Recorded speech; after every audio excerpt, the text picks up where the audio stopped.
Hello everyone, welcome to the channel E Anand and today we will discuss about Jat rulers of Bharatpur. अभी हम लोग जो topic cover कर रहे हैं इंडियन मॉडर्न हिस्ट्री में वो है rise of regional states.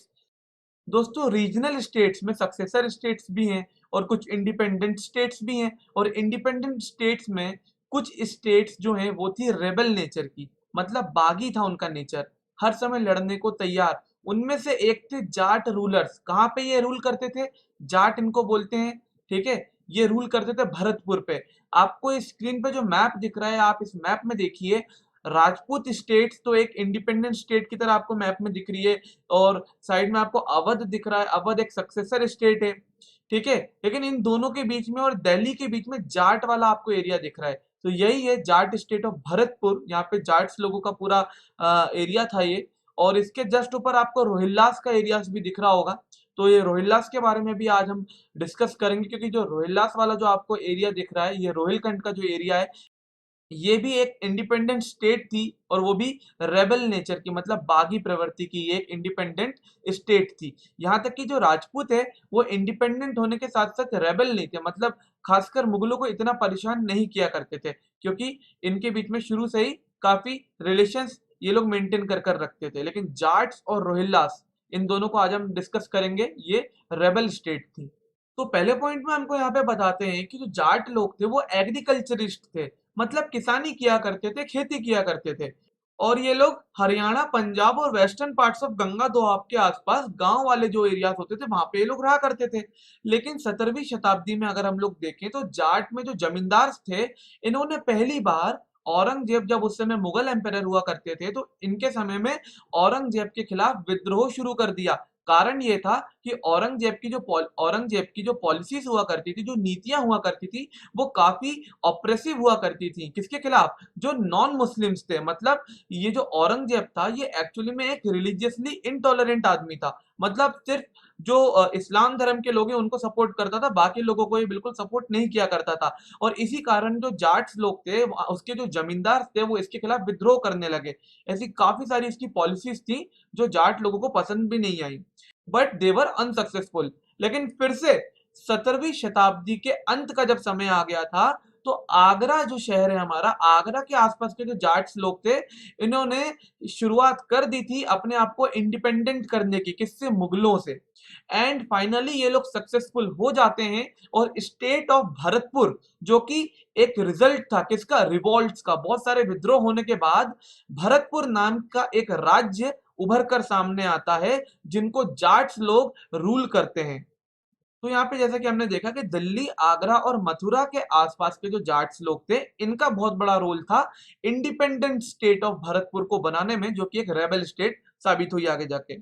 Starting में गोकुला जो इनके, अगर हम इनके रूलर्स को देखें तो पहले हम लोग बात करेंगे गोकुला की। इसके बाद आए थे राजा राम। तो गोकुला तो कोई नहीं थे, एक जमींदारी थे। हाँ, ये है कि इनने स्टार्टिंग कर दी थी इंडिपेंडेंट करने के लिए अपनी स्टेट को, भरतपुर नाम की स्टेट को। 1670 तक इनके रूल में थे सारे जाट्स। इसके बाद राजा राम आए।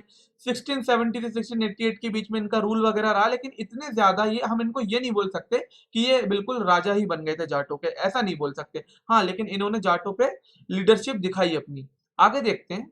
And now we will discuss about Churaman. तो हम लोग ये बोल सकते हैं कि यही वो सबसे पहले जाट रूलर थे। इनके समय में पहली बार जो जाट लोग थे उन्होंने अपनी पावर को बढ़ाना शुरू कर दिया था।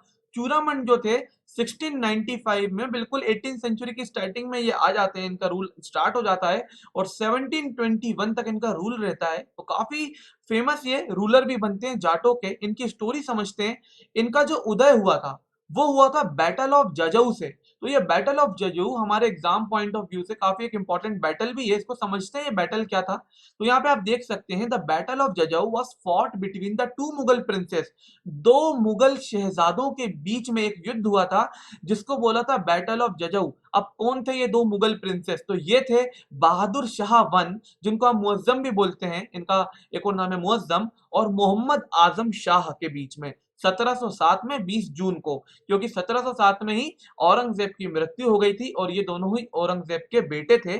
और औरंगजेब ने अपनी मृत्यु से पहले किसी को बताया ही नहीं था कि अब उनके बाद रूलर कौन होगा।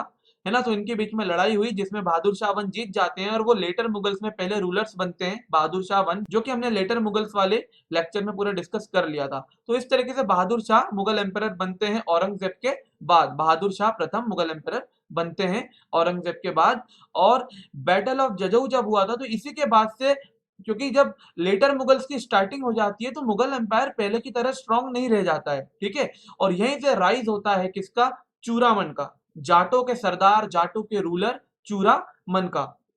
इनको मुगल एम्परर बहादुर शाह वन ने, जिनको हमने मुअज्जम भी बोला है, इन्होंने इनको मनसब प्रोवाइड कर दिया था, है ना। मुगल एम्परर बहादुर शाह ने चूरामन को मनसब भी प्रोवाइड किया था। कारण ये था कि पहले चूरामन काफी परेशान किया करते थे मुगलों को, तो दोनों के बीच में कुछ संधियां हुई तो इनको एक मनसब भी प्रोवाइड किया गया और डिस्कस किया गया कि आपसे थोड़ा मेंटेन करके रहेंगे रिलेशंस को।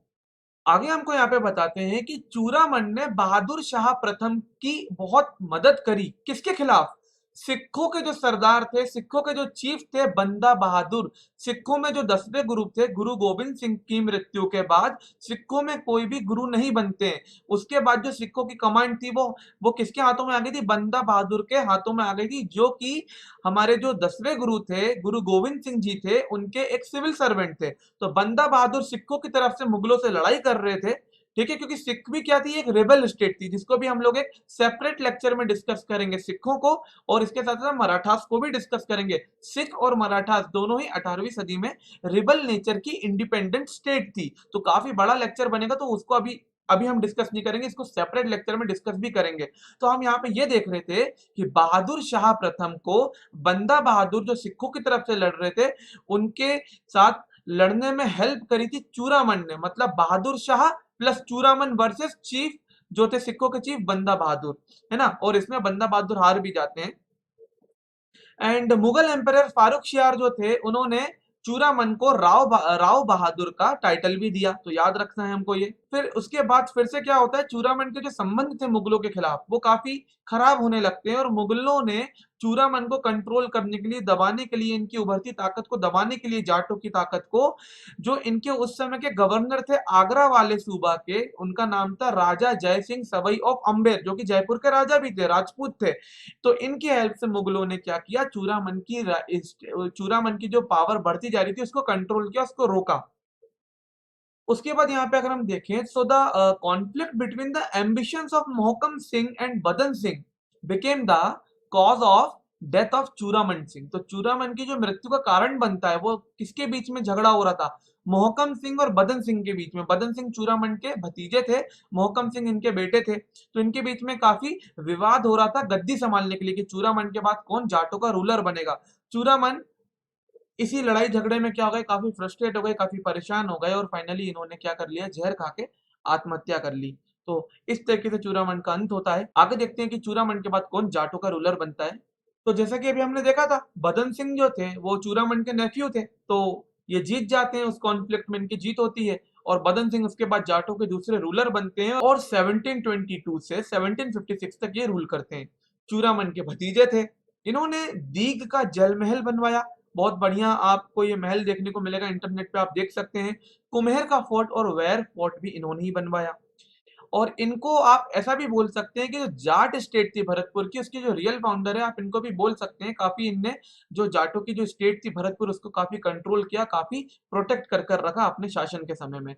अहमद शाह अब्दाली के समय में इनको, अहमद शाह अब्दाली जो था, उसने इनको टाइटल दिया था राजा का, राजा बदन सिंह। तो ये भी हमको याद रखना है। आगे देखते हैं बदन सिंह के बाद अब जो रूलर बने। एंड फाइनली अब हम लोग पढ़ने वाले हैं महाराजा सूरजमल के बारे में। महाराजा इनके नाम के आगे लगा हुआ है, मतलब बहुत ही इंपॉर्टेंट रूलर हैं जाटों के, बहुत ही फेमस रूलर हैं जाटों के, ठीक है। तो इनको महाराजा क्यों बोला गया, क्योंकि ये बहुत फेमस थे, बहुत पॉपुलर थे, और बहुत स्ट्रांग भी साबित हुए बाकी इनके पहले के जितने भी जाट रूलर्स थे उनके बीच में। ये बदन सिंह के गोद लिए हुए बेटे थे, एडॉप्टेड सन थे बदन सिंह के। जाट पावर महाराजा सूरजमल के समय में ऊंचाइयों पर थी, सबसे ज्यादा पावरफुल अगर जाट थे तो वो थे महाराजा सूरजमल के समय में। और महाराजा सूरजमल इतने वीर थे कि इनके लिए एक, आप यहाँ सामने दो लाइन देख सकते हैं कि नहीं जाटनी ने सही व्यर्थ प्रसव की पीर, जन्मा उसके गर्भ से सूरजमल सा वीर। तो काफी फेमस लाइन्स हैं, महाराज सूरजमल की तारीफ में ये शब्द लिखे गए हैं। तो ये है महाराज सूरजमल, और इनको जाटों में क्या बोला गया? प्लेटो ऑफ जाट और Jat Ulysses for his steady intellect and clear vision. इनका विजन क्लियर रहता था, काफी बुद्धिमान बुद्धिमान भी ये थे। एंड इन्होंने काफी एफिशिएंट सिस्टम बनाया था एडमिनिस्ट्रेशन का। अपने राज्य को इनने ईस्ट में गंगा से लेकर साउथ में चंबल नदी तक इनने अपने राज्य का विस्तार किया, और आगरा, मथुरा, मेरठ और अलीगढ़ जैसे सूबों पे भी इनने क्या किया? रूल किया। He could not rule longer and died in 1763 while fighting with रोहिल्लास। और रोहिल्लास में उस समय जो शासक थे वो थे हमारे नजीबुद्दौला। तो जैसा कि आप सभी जानते हैं, अगर जाट भी एक रेबल स्टेट थी, तो जो रोहिलखंड के जो रूलर्स थे वो भी रेबल नेचर के थे। तो इन दोनों रेबल स्टेट के बीच में लड़ाई होती है और महाराजा सूरजमल की क्या हो जाती है? मृत्यु हो जाती है। इस तरीके से एक बहुत ही फेमस सूरजमल नाम था जिन महाराज का, उनकी मृत्यु हुई, वो अभी हमने देखा। चलिए बात करते हैं एक और रेबल स्टेट के बारे में। तो इनको हम जनरली बोलेंगे द अफगान्स ऑफ फारुखाबाद। तो फारुखाबाद की जो स्टेट थी, ठीक है, और एक और स्टेट थी रोहिलखंड की। इन दोनों स्टेट को हम देखेंगे, और ये दोनों स्टेट पे जो राज किया गया था, जो इनके रूलर्स थे वो थे अफगानीस। तो पहले तो थोड़ा बैकग्राउंड देखते हैं कि हम इनको अफगान्स बोल क्यों रहे हैं। मतलब रोहिलखंड के जो रूलर्स थे या फारुखाबाद के जो रूलर्स थे, इनको अफगान्स ही हमने क्यों बोला है? तो यहाँ पे बताया गया है हमको that the states of Rohilkhand and Farrukhabad ये कैसे बनी। एक्चुअली में हुआ क्या कि मध्य 18वीं सदी के आसपास, in the mid of 18th century, Afghan migration होता है इंडिया में। बहुत सारे लोग, अफगानिस्तान के लोग इंडिया में माइग्रेट कर जाते हैं, इंडिया में इंटर कर जाते हैं। स्पेशली हम बात कर रहे हैं नॉर्दर्न इंडिया की। कारण ये था कि उस समय अफगानिस्तान की जो पॉलिटिकल और इकोनॉमिकल स्थिति थी वो काफी बेकार थी, और काफी उथल पुथल वहां पे मची हुई थी अफगानिस्तान में। तो बहुत सारे लोग नॉर्दर्न इंडिया की तरफ आ जाते हैं, माइग्रेट कर जाते हैं, ठीक है। And also there was a situation of political disintegration in northern India. हमारा नॉर्दर्न इंडिया में भी क्या हो रहा था? पॉलिटिकल डिसइंटीग्रेशन दिख रहा था, ठीक है। मुगलों के बीच में लड़ाई चल रही थी, मुगलों के बीच में आपस में ही जो उनके जो वंशज थे वो आपस में ही लड़ रहे थे कि गद्दी कौन संभालेगा, ठीक है। और इसी समय में हमला हो जाता है नादिर शाह का और अहमद शाह अब्दाली का। तो कंडीशन नॉर्दर्न इंडिया की भी काफी खराब थी, और इन सभी के बीच में अफगानिस्तान से आए कुछ लोगों ने क्या किया? इंडिपेंडेंट स्टेट बना दी। उनको बेनिफिट मिल गया सिचुएशन का। तो रोहिलखंड नाम की एक स्टेट बनती है और फारुखाबाद नाम की एक इंडिपेंडेंट एरिया पूरा बनता है। तो चलिए फारुखाबाद और रोहिलखंड के बारे में थोड़ी और डिटेल्स देखते हैं। तो चलिए बात करते हैं फारुखाबाद की। सो यहाँ पे हमको बताते हैं कि एक अफगान था, है ना, एक अफगानी आदमी था जिसका नाम था मोहम्मद खान बंगश, ठीक है। तो ये भी उसी समय आया था जब माइग्रेशन हुआ था कई लोगों का। तो अफगानी तो कई सारे आए थे। तो मोहम्मद खान बंगश ने फारुखाबाद, एक एरिया था आज के जो हमारा प्रेजेंट जो अलीगढ़ है और जो कानपुर, इसके बीच का एक एरिया था, फारुखाबाद इसका नाम है। तो इसको कंट्रोल करना शुरू कर दिया था। और इस समय यहाँ पे हमको ये याद रखना है कि जिस समय फारुखाबाद का ओरिजिन होता है उस समय मुगल एम्परर थे फारुखशार, और फारुखशार के बाद मुगल एम्परर बने थे मोहम्मद शाह रंगीले। रंगीले इनका टाइटल था, ठीक है। तो ये तो हमने देखा फारुखाबाद के बारे में। अब इसके बाद जो इससे थोड़ी बड़ी स्टेट थी, है ना, और ये थी रोहिलखंड की स्टेट। यहाँ के रहने वाले लोगों को रोहिल्लास बोला गया, और जो फारुखाबाद के लोग थे उनको बंगश पठान्स भी बोलते थे, ठीक है। तो अफगान का ही एक और सोल्जर था, इसका नाम था दाऊद, और इसका एक बेटा था अली मोहम्मद खान।